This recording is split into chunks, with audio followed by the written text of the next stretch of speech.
Hola, ¿qué tal? Mi nombre es Daniel Díaz y la idea de este video es poder generar una propuesta con respecto a la ética los equipos de liderazgo para las organizaciones religiosas.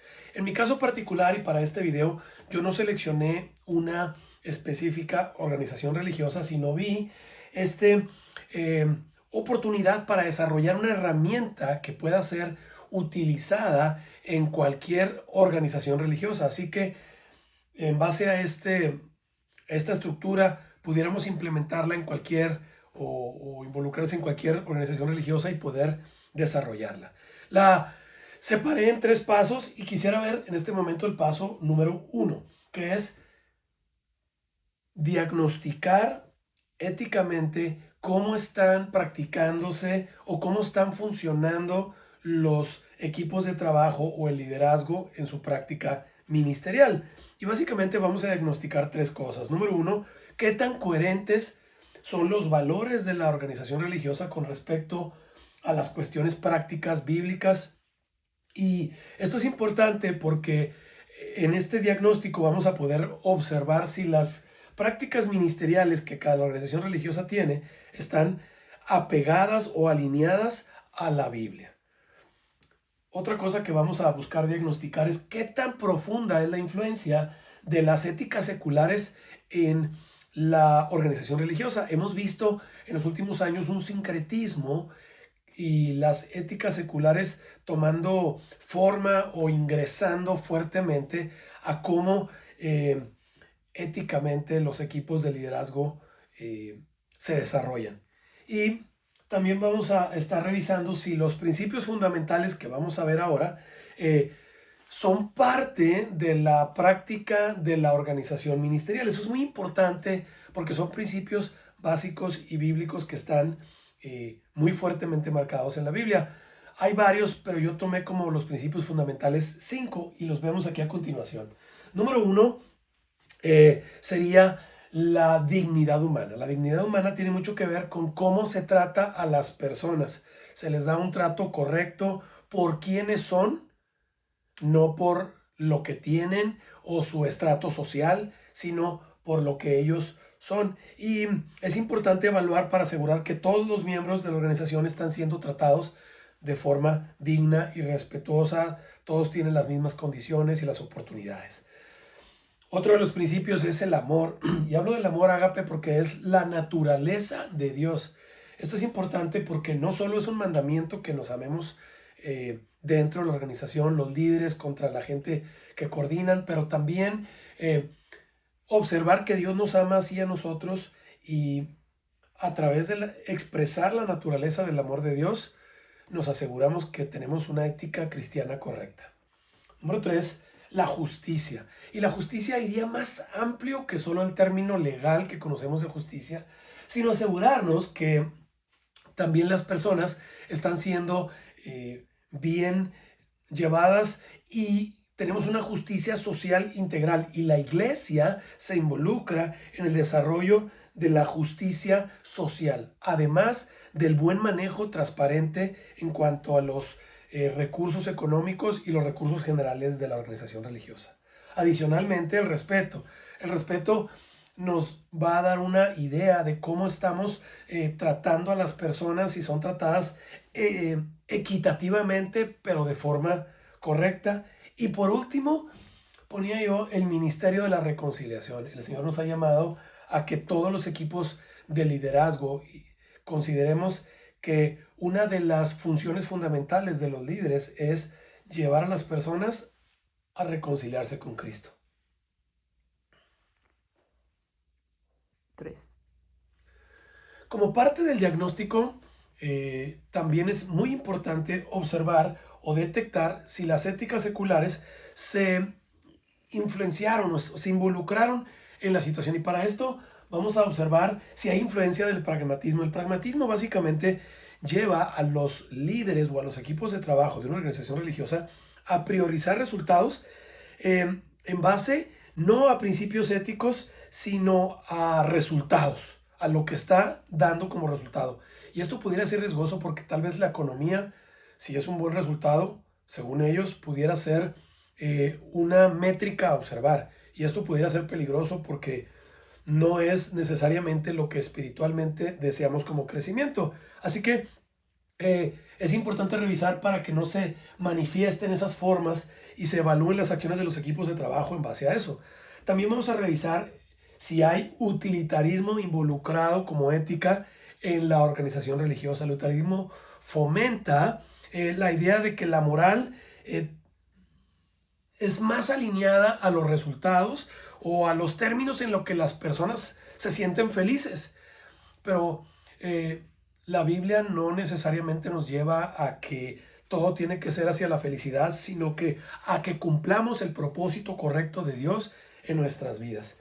Y estas éticas seculares pueden llevarnos a que la evaluación de resultados estén mal o nos lleve a un punto final. Ahora, yo quisiera ver unas estadísticas que me parecieron muy interesantes, las pude observar en las redes, y habla que cómo el utilitarismo y el pragmatismo se han involucrado en las organizaciones religiosas. El 75% de las organizaciones religiosas el día de hoy priorizan el resultado en base a números o a la obtención de recursos económicos sobre la dignidad humana. El 60% de ellas o de estos líderes justifican sus acciones de forma ética con el utilitarismo y el pragmatismo, y esto pudiera ser un error.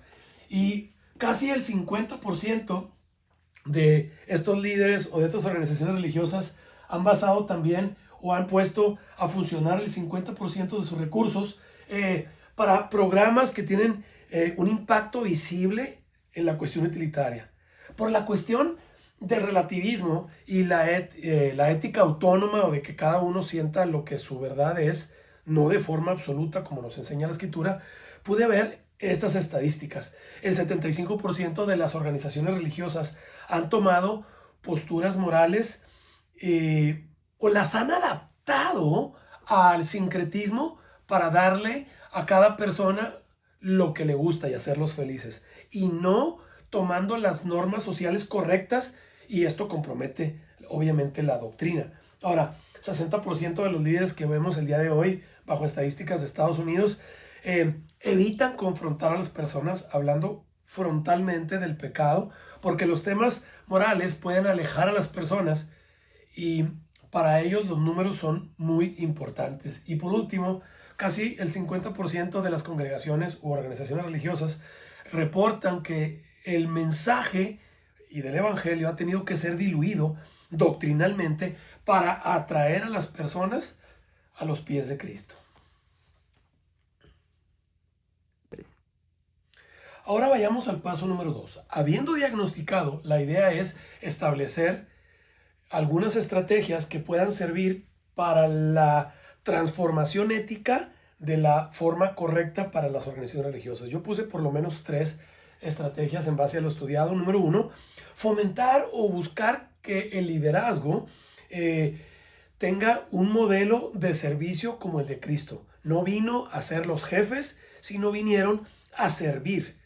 Es un tipo de liderazgo que abraza, ama a las personas y se asegura de que crezcan cada una de ellas, tratándolos con los principios fundamentales. Número 2, o segunda estrategia, sería buscar una transparencia y que haya congruencia institucional. Esto es súper importante, particularmente la parte de la transparencia, porque el manejo de los recursos y cómo se llevan los procesos dentro de la organización religiosa debe estar a la luz de todos.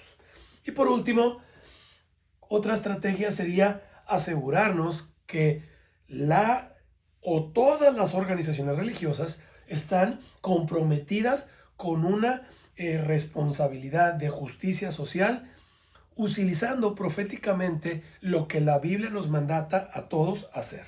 Veamos un poco más cada uno de ellos. El liderazgo debe de tener un liderazgo, como yo hablaba ahorita, de Jesús. Y se fundamenta porque el servicio es crucial o toral en el desarrollo de las organizaciones religiosas. Cuando ellas funcionan de la forma ética correcta, siguen el ejemplo de Jesús, llevando los principios bíblicos. Y este empuje promueve a líderes humildes, empáticos y cercanos a las personas. También es importante, como hablaba, de la transparencia y la congruencia institucional. Es una muy mala praxis del día de hoy en el contexto latinoamericano que los líderes no tienen transparencia, particularmente en el asunto del manejo de los recursos financieros. Y esto complica las organizaciones religiosas y da mal ejemplo o testimonio a a los que lideramos y aún a los de afuera. Así es que la transparencia y que haya congruencia entre lo que predicamos y hacemos es muy importante.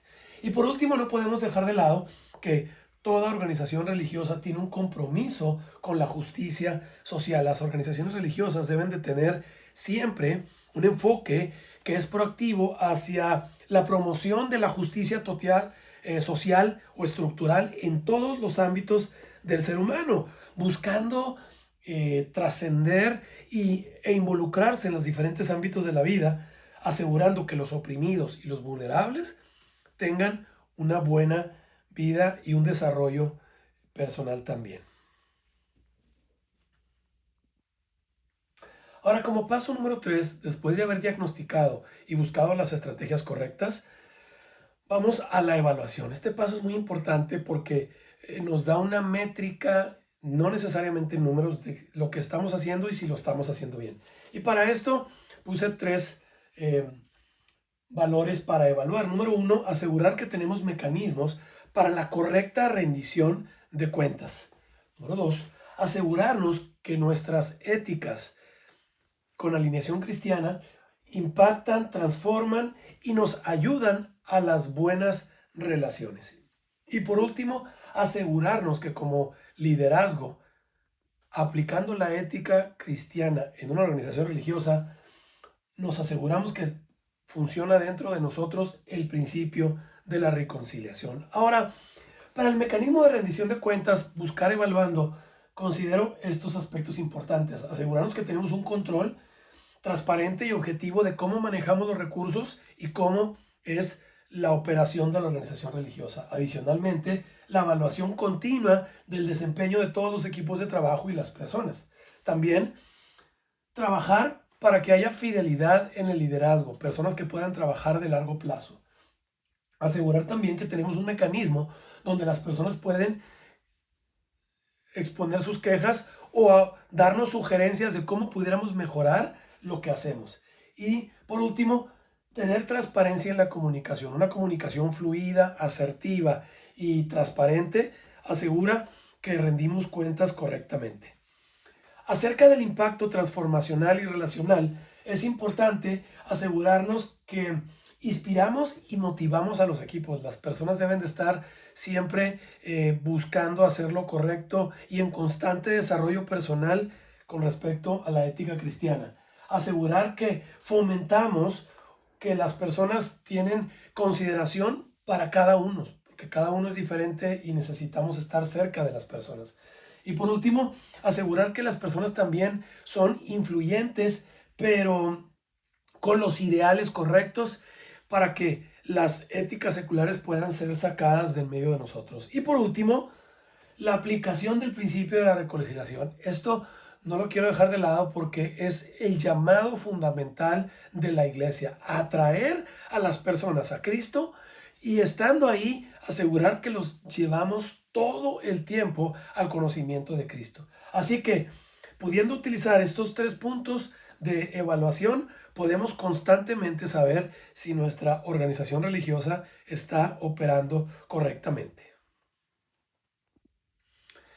Mi conclusión es que, como dije al principio, la idea de esta herramienta es poder implementarla a cualquier organización religiosa. Utilicé los 3 pasos: diagnóstico, eh, desarrollar éticas o estarlas reevaluando constantemente y por último la evaluación. Si podemos mantener estos 3 pasos recurrentemente, podemos asegurar que las éticas cristianas en una organización religiosa funcionan correctamente. Muchas gracias.